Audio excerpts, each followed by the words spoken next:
Hello and welcome to yet another episode. In this episode, I will be discussing with another excellent guest the intersection of public health, COVID-19 specifically, and international famine or agriculture.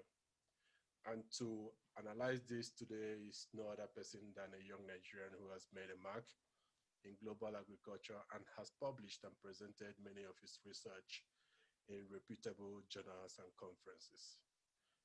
I am introducing to you a former senior development scientist at the International Fertilizer Development Center in Alabama and the current head of department and chief scientist at the Department of Analytical Chemistry of the Connecticut Agricultural Experiment Station based in New Haven, Connecticut. I'm talking about an agro-environmental scientist who have traveled extensively for education and research-related purposes. Dr. Chris Dimkpa, you are welcome to my podcast.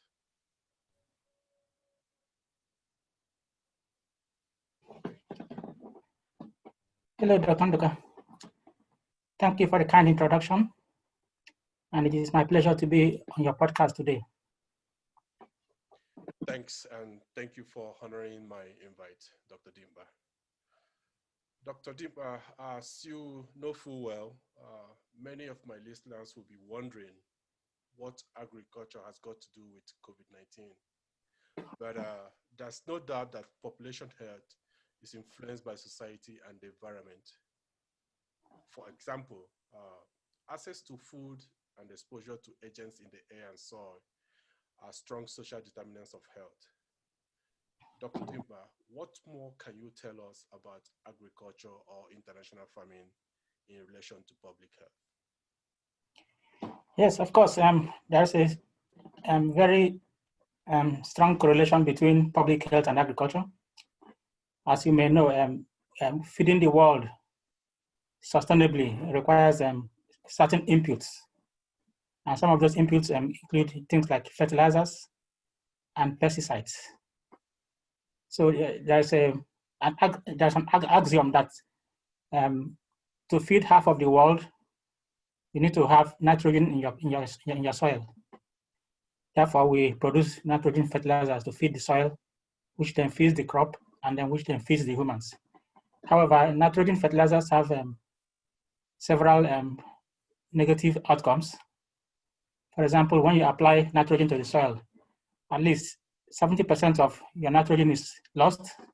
Some of them can be lost through evaporation into the air, and others can be lost through leaching into the soil that goes into the water bodies. So when nitrogen is taken up in the air, it goes out in the form of ammonia or nitrous oxide. Ammonia is very toxic. It causes cancer. It causes asthma. And nitrous oxide is a greenhouse gas, and we know what greenhouse gases do. They cause they reduce the ozone layer and cause global warming and things like that.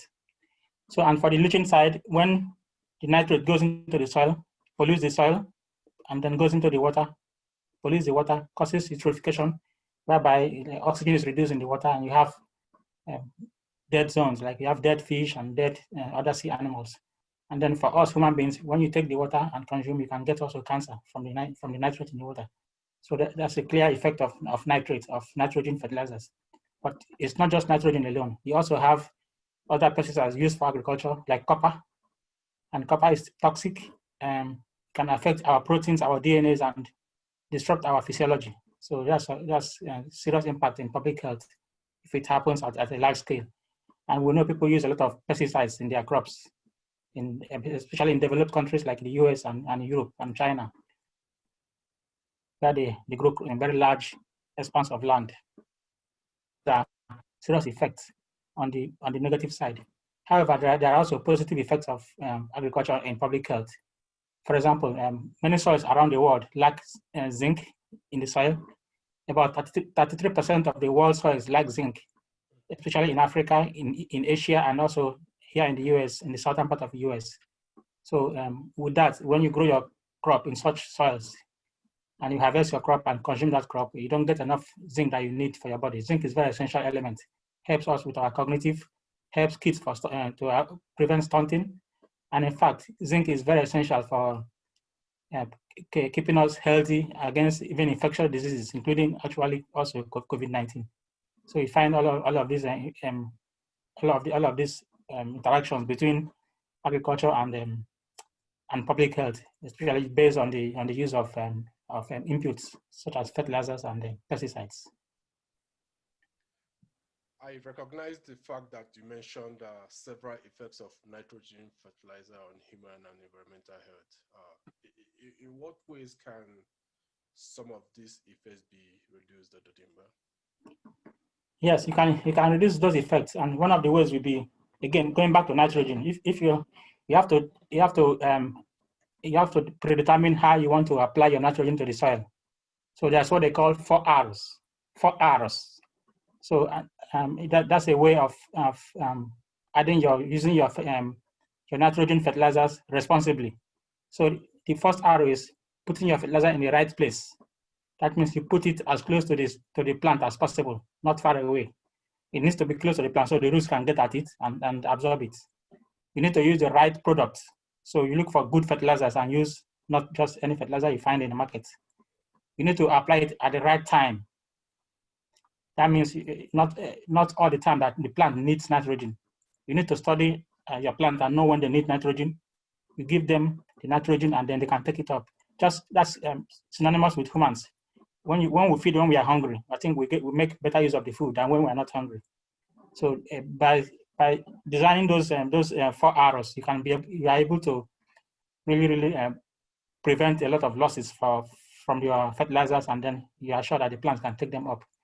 Also, you can balance your fertilizers with other nutrients, just like human beings. We have what we call balanced diet, yeah? Right. So if you feed the plants, not just feeding the plants with nitrogen alone, you feed the plants with other nutrients, including zinc, including copper, including phosphorus. So you give them a balanced diet such that, in fact, some of these other nutrients like zinc and copper, they help the plant to absorb nitrogen. Therefore, you have reduced losses when you have all of those nutrients in combination.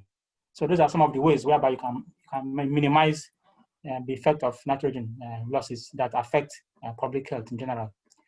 Also, you can use less of the chemicals in your agriculture. You can use bio products. You can use organic products in the place of chemicals. We know a lot of such products that can serve as even pesticides or even fertilizers, but they are not of chemical nature.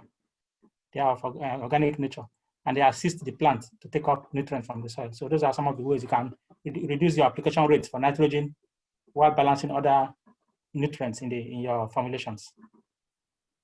Interesting perspective. I remember growing up, we used to use the phrase, "We're eating balanced diet." Yes. It just took me back. I can't remember how many years ago now. Yeah. That's good. You know that COVID-19 has ravaged global economy, and its effect on farming and farmers cannot be underestimated. What are some of the economic effects of COVID-19 pandemic on farming and chain of production? Yeah, the effect of COVID-19 has been very devastating for agriculture in general. Starting from the downstream, which will be things like producing the inputs that you use in farming, things like seeds, things like fertilizers, things like pesticides. Those are made by companies, by industries. And once there is pandemic such as we have now, you can be sure that if it affects such industries that are downstream, they close and go. Everyone goes home. Then no one is producing the inputs anymore. That will affect the actual farming practice, whereby farmers don't have the inputs they can use in their production, and that means they produce less. That means they have poor harvest. That means they can't sell enough to make enough money, and that has ramifications at the family, at the regional, at the local, and even at national levels, because a lot of these products are exported or imported from they exchange from between countries, and if there's an effect from the downstream, then you can be sure that it will have serious ramifications. I'll give you an example with my own, with a personal example I have. I sponsor some farms in Nigeria, and during this pandemic, the farmers couldn't farm because they couldn't go to the farm. There was lockdown in the country, and besides that, the company managing the farms couldn't get the inputs they needed to farm. So the crops were not planted, and the ones already planted before the COVID-19 came, they couldn't proceed with harvesting and processing them. So, and then that's how it goes. That's what you find in other places too, not just in Nigeria. So this is it can be a very serious issue for farming when you have pandemics like COVID-19. Yeah, it can really be a serious issue. I know you have touched on what I wanted to ask you next, but I don't know how you can expand it a little bit more. I wanted to ask you, do we know the impact of this pandemic on both small and large scale farming in countries like Nigeria and America? Yes, I'll give you an example with the US. Let's take, for example, we saw in the news, we have farmers, and these are large scale farmers that use mechanized systems to produce from hectares and hectares of land, hundreds of hectares of land. During this pandemic, they didn't have enough labor, and there was no market because the restaurants were all closed. So farmers were dumping their crops. They were destroying the crops, crushing them with tractor, and then burying them. Actually, they plowed them back into the soil as manure. So in some way, they lost the crop, but maybe they got some organic manure back with the residue from the crop. But that was not the aim of their farming. The aim of their farming was to sell the produce and make money. Right. I'm aware that animal farmers killed or slaughtered some of the animals because the workers couldn't come to help with raising the animals, and some of those animals were already mature, and the farmers couldn't keep feeding them and wasting more money on them, so they had to slaughter them and bury those carcasses. So those are losses on the side of the US. And like I said before, on the side of developing countries like Nigeria, again, if they cannot farm, if they cannot go out to farm because of lockdown and because of the fear of infection, then they really can't do much in terms of producing. Again, it goes back to the inputs and things like that, where you really can't do much with what you have if you don't have the inputs to work with to begin with. Right. I think some of the impact is cyclical, right from, it touches segments of farming, right from the source to, the end users. And again, with this just to add one more thing. Right. The impact in developed countries like the US, even though it's huge because the farmers here have large farms, but these farmers have incentives for the most part. Right. They can get loans, they can get insurance for their crops, they can even get grants and assistance from the government, and so they can faster than farmers from developing countries like Nigeria, where those farmers all they have is just themselves, their family, and their piece of land, and those land are usually 1 to 2 to 3 to 4 hectares.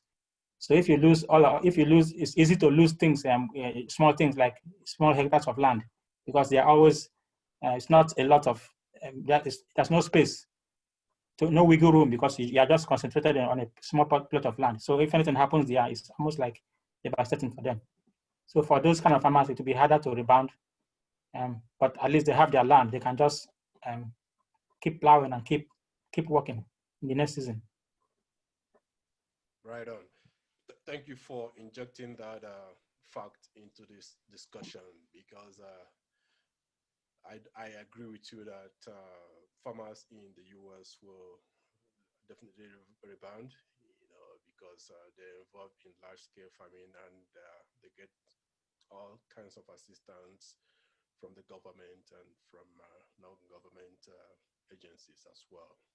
I recall in the US, some farmers got what they call the PPP loans, and which is forgivable, but yeah. I don't think such loans are available for farmers in Nigeria. No, you don't have any. Right. You could get, but it's not something that is common. Right, right. Okay. And with this pandemic, you agree with me, Dr. Dimkpa, that the gains made in food security may have been hampered. In Nigeria, for instance, the prices of food items have gone up. As at April of 2020, food inflation rose to almost 15% compared to 14.7% in December of 2019. So why is this? And also, are you seeing a corresponding increase in the price of food items in America as well? Yes, let's start with the case of the US here. During the peak of the pandemic, there were increases, but especially with meat produce. I could see in the stores, I go to the stores once in a while, I could measure increases of up to 3% or 4% for things like beef and pork. And the reasons were clear. Some of those animal farms were affected by COVID-19. Many of the farmers couldn't come to work because they were sick and they called off. And actually, there are reports of deaths from the virus in those farms. So therefore, they couldn't produce it. The companies couldn't meet up with the quota, and there was scarcity in the stores. Many stores didn't have meat at the time. So those who had to increase their price, but it was, like I mentioned, 3%, 4%, not a lot. And quickly, as soon as things things became a bit better with the virus, the prices went back down. That may not be the case with Nigeria because it could be more complicated there in Nigeria, where they don't have price control, and farmers can increase their prices arbitrarily. They can gouge prices without warning, and the increases they put on their prices are not commensurate with situations at hand most of the time. And we know that, again, the government gave food to the people when they were locked down, but as you may know, those food didn't get to them. They were hidden and stolen and things like that. So that could cause serious scarcity because people weren't going out to farm or even going out to buy and sell as they normally would do. Therefore, those who were able to sell or who were able to find food to buy, they were offered at very high rates. And that's what's reflected in the percentages you are giving me, 14, 15% compared to last year. So clearly, food security will be hampered in such places, much more so than in a place like the US. Dr. Dimkpa, I'm glad you brought up the issue of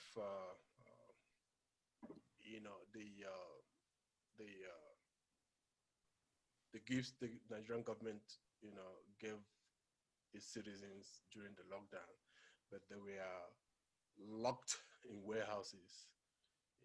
I was taken aback when I saw those videos. I was shocked, and what came to mind was, how has man fallen to this unconscionable inhumanity? I felt really bad and terrible, when I saw those videos. But not to throw into politics, let's move on. Yeah. As you know, the USDA states that the falling global GDP surrounding global pandemic is very likely to weaken US agricultural exports in 2020. Yeah. Can you provide some more details about this USDA position? Yeah, we know that the US exports about 20% of its agricultural produce, and the rest is consumed locally. That 20% is significant, right. And it goes to countries that are US trade partners, including countries like Mexico, China, EU, and some other places. Now, take those countries. If they are affected in their own economy, which you and I know they have been affected, their ability to purchase from the US will be reduced, and therefore the ability of US to export to those countries will be affected. The US GDP, the ratio of agriculture in the US GDP is 9%. So if you imagine that 9% of US GDP will go out because of lack of ability to export, due to the fact that the countries can't import from the US. They don't have the money. So then the data from USDA is very accurate that there will be a reduction in the US GDP.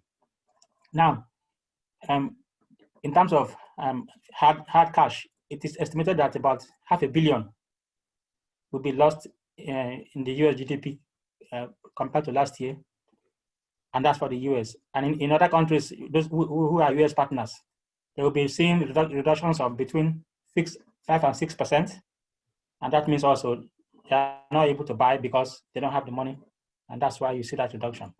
So there will be an impact all around, even in places like Nigeria, where again with the virus, and farmers are producing less. And to begin with, the country doesn't export a lot in terms of agriculture. So there will be an impact as far as agricultural exports are concerned, due to lack of import ability by different countries. Interesting. Well, let's go back to history a little bit and bring it back to today. The lack of international cooperation in the 1930s resulted in what we know as the Great Depression, and it made the Great Depression to be deeper and longer than it should have. Yeah. World War II followed the Great Depression. So due to lack of international cooperation, the United Nations, the International Trade Organization, International Monetary Fund, IMF, and other global organizations were set up to remedy the situation. What, in your opinion, is the state of international cooperation during this very pandemic? Do you think that globalization and dependence has worked well as we speak in this pandemic? I would say yes and no. Yes, in the sense that at least no one is traveling that much anymore, right. And we've seen a lot of effects in terms of international cooperation. You will see the US withdrawing from the WHO, which was something very serious, given that we are in a pandemic and we should have been cooperating more. And now we look at the EU and Brexit; they still have their issues to resolve. You look at the US and China; they have all these trade wars going on. So in that way, I would say no, it has not worked very well in terms of even taking care of the economy under a pandemic, and having the international cooperation to deal with things like vaccine for the virus and other health related issues surrounding the virus. However, it's also likely that some countries are doing among themselves bilateral agreements, which, like you can see, the case of the North American trade between the US and Canada and the US and Mexico. So while we may be losing at the larger scale, there may be countries doing their stuff in between themselves. So I would say yes and no. It has worked well for some, and it hasn't worked well for some. And we know that China made a lot of money during this pandemic, selling all their products, including face masks and low-level ventilators they were making and selling to other countries. So in that way, somehow they found a way to still make money out of the situation. But overall, looking at the big picture, I would say it hasn't really worked very well. But then you have to be fair to countries. Everybody is hurting, and people need to, by nature, people need to look out for themselves first, and before they will be able to look out for others. So we hope with the vaccines coming out now, and with all the efforts that have been made, there will be a little bit more cooperation in terms of distribution of the vaccines, because that's very important to have it all over the world for people to be able to access and use them to take care of themselves. On that hopeful note, ladies and gentlemen, we have come to the end of this session, and this is the time for our guests to give us closing remarks. Well, it's been my pleasure to be on the podcast. This has been very interesting, and I'll tell you, I've taken a look at your other podcasts. They look very interesting, and I hope people are having the opportunity to take a look and listen and learn a few things from what's going on around you and around the people you're interviewing. My hope is that soon all of this pandemic will be over and people will be able to travel across countries and across regions again and attend conferences and meetings. And perhaps one of these podcasts can be given as a live session somewhere, maybe in Nigeria, where people will come and rub mind and then discuss in person and then know each other. So with that, I say thank you for the opportunity, and it was my pleasure participating in your podcast. Thank you so much, Dr. Dimkpa, for pouring so much encomiums on the little work we're doing to educate the populace. And thank you again for honoring our invite today. My pleasure. Thank you.